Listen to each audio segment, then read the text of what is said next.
부처라는 말은 인도 말인데 우리나라 말로는 깨닫는다 라고 부여하고 있다. 무엇을 깨닫는단 말인가?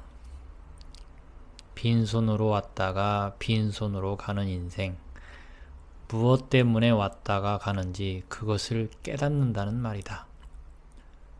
도대체 인생은 어디서 왔다가 어디로 가는가? 이것을 모르면 인생의 목적을 알 수 없다.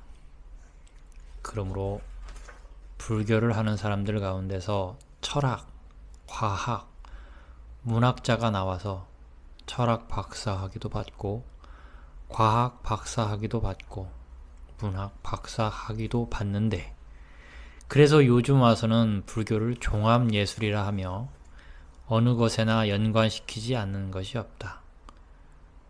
그러면 그 어떤 점이 철학이요, 과학이요, 문학이요, 예술인가? 옛날 어떤 스님이 물었다. 어떤 것이 불법입니까? 봄, 닭 우는 소리다. 이게 도대체 무슨 소리인가? 불교가 무엇이냐고 물었는데 봄에 닭 우는 소리다. 봄에 닭 우는 소리가 어떻게 불법이 된다는 말인가? 듣는 사람치고 의심하지 않는 사람이 없으리라. 그러나 봄에 닭 우는 소리를 알면 인생을 깨달을 수 있을 것이다. 불교는 깨닫는 것이라고 하지 않았는가? 닭 우는 소리를 깨닫는 사람은 곧 자기를 깨달을 수 있기 때문이다. 누가 닭 우는 소리를 들었는가? 내가 닭 우는 소리를 들었다. 어디로 들었는가? 귀로 들었다. 아니야. 그런 소리 마라. 죽은 사람은 분명 귀가 뚫려 있어도 소리를 듣지 못하는데, 그렇다면 누가 들었단 말인가? 이 120근 무거운 고기 덩어리를 끌고 다니는 사람. 하여간 그 자가 어떻게 생겼는지는 알 수 없지만 그 자가 봄 닭 우는 소리를 들었다. 그러므로 불법을 알려면 봄에 닭 우는 소리를 들어야 하는 것이며, 그 봄닭 울음소리에 불법의 적적대의가 들어있는 것이다. 어떤 스님이 동산 스님에게 물었다. 어떤 것이 부처입니까? 삼서근이니라. 또 어떤 스님이 운문 스님에게 물었다. 어떤 것이 부처입니까? 말은 똥막대기니라. 부처님을 욕하여도 분수가 있지 부처님이 말은 똥막대기라 했으니 이 어찌된 말인가? 점점 알 수 없는 말이다. 그러므로 결국 그 말을 모른다는 것은 그 말을 한 자, 즉 나를 모른다는 말이다. 내가 분명히 나를 안다면 내가 어찌 나의 말을 모를 것이며 저의 말을 모른다는 것인가? 모르는 원인은 결국 나의 마음을 모르는 데 문제가 있는 것이다. 그러면 마음이란 있는 것인가 없는 것인가? 어떤 스님이 마조 스님에게 물었습니다. 어떤 것이 부처입니까?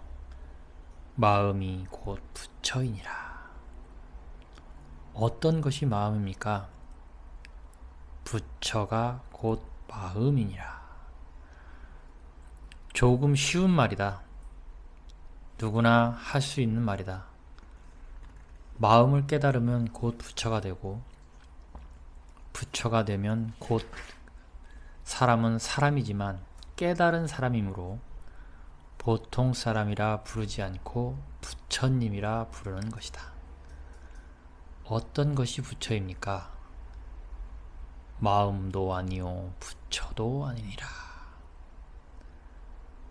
묻는 말은 한결같은데 대답은 날마다 달라지니 도깨비에 들리지 않고서야 그럴 수 없다. 그러나 그 말이 옳은 말이다.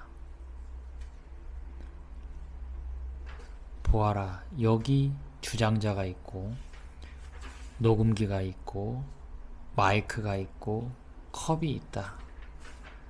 그러나 이 녹음기, 마이크, 주전자, 컵은 본래부터 녹음기, 마이크, 주전자, 컵으로 뱃속부터 생겨져 나온 것이 아니다. 정해져 나온 것이 아니다. 사람들이 그렇게 부르니까 그렇게 이름이 붙은 것이다. 원래 그것은 주전자도 녹음기도 마이크도 컵도 아니었다. 마찬가지로 우리의 마음도 그러한 것이다. 태양을 일본 사람들은 다이오라고 부르고 미국 사람들은 선이라 부르고 한국 사람들은 해라고 부르지만 실로 그 태양은 해도 다이오도 선도 아니다. 그러니 마음도 아니요 부처도 아니라고 할 수밖에 더 있겠는가. 어제는 마음도 모르고 부처도 모르니까 마음과 부처를 통하여 불심을 깨닫게 한 것이지만 오늘은 그 마음이나 부처에 집착하면 곧 본래의 마음을 깨달을 수 없으므로 마음도 부처도 아니라고 한 것이다. 그러므로 불교는 나를 깨달아 자기를 완성하는 것이다. 그래서 불교 운동을 각 운동이라고 하는 것이다. 깨달을 각. 각은 깨달은 힘이 있어야만 되므로 각의 운동을 력, 즉 에너지 운동이라고 부르고 있다. 그 에너지는 곧 어두운 것을 밝히는 작용을 하므로 빛의 운동이라 부르기도 하고 그 빛은 곧 진리의 광명에서 쏟아져 나오는 것이므로 진리의 운동이라고 이르기도 한다. 따라서 불교의 목적은 인간의 목적을 밝히는 것으로서 삶의 의미를 포착하는 것이요 곧 불교의 목적을 달성하는 것이다. 달성하는 것이 된다. 무엇 때문에 사느냐 묻는다면 어떤 사람은 돈을 위해 산다. 사랑을 위해 산다. 명예를 위해 산다. 아내를 위해 산다. 남편을 위해 산다. 자식을 위해 산다. 각기 자기가 좋아하는 것을 골라 나는 누구, 무엇을 위해 산다고 지목하여 밝힐 것이다. 그러나 그것은 삶의 목적이 아니다. 삶의 방편이요, 수단이요, 의지이지 그것이 목적은 아니다. 결국 알고 보면 인생은 자기 자신을 위해서 사는 것이다. 자식의 사랑하고 명예를 존중하고 철학을 좋아하고 예술을 즐기는 것, 그 모든 것이 결국은 자기를 복되게 하고 지혜롭게 하며 행복하기 위해서 하는 것이다.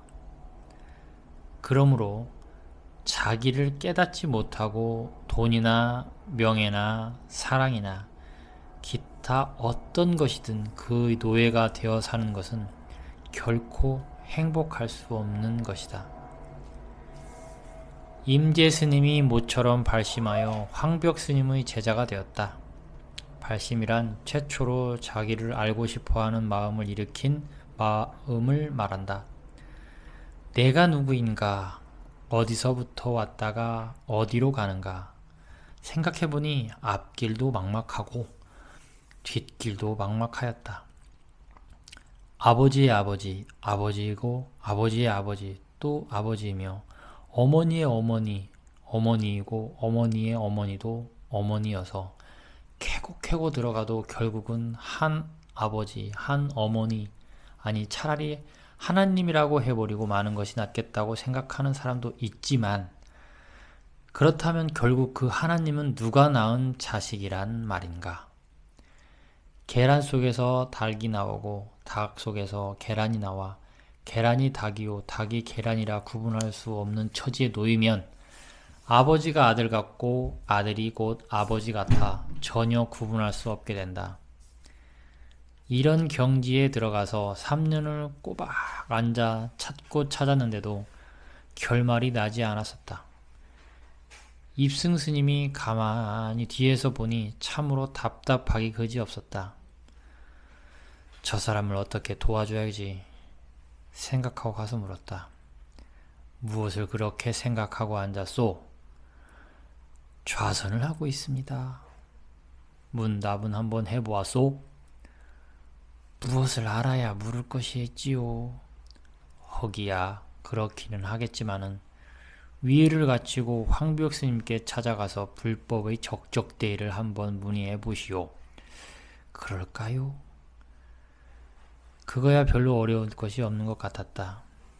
임재 스님은 비로소 자리에서 일어나 가사 장삼을 입고 위의를 갖추어 황벽 스님께 찾아가 넙죽이 절을 하였다. 황벽 스님이 물었다. 무엇하러 왔노? 불법의 적적대의가 무엇입니까? 말이 떨어지기도 전에 황벽 스님은 들고 있던 주장자로 30방맹이를 때렸다. 한두 방도 아니고 30방맹이를 맞고 나니 등허리가 무너지는 것 같았다. 도대체 이게 웬일인가? 내가 무슨 행동을 잘못했다는 말인가? 아니면 물음을 잘못했다는 말인가? 잔뜩 의심을 품고 내려오니 입승스님이 물었다. 뭐라고 하십니까? 불법의 적적대의를 물었다가 30방맹이를 맞았습니다. 그래요. 거참 안됐군. 그렇지만 그 이유를 모르고서는 안되니 내일 한번 더 가보시오.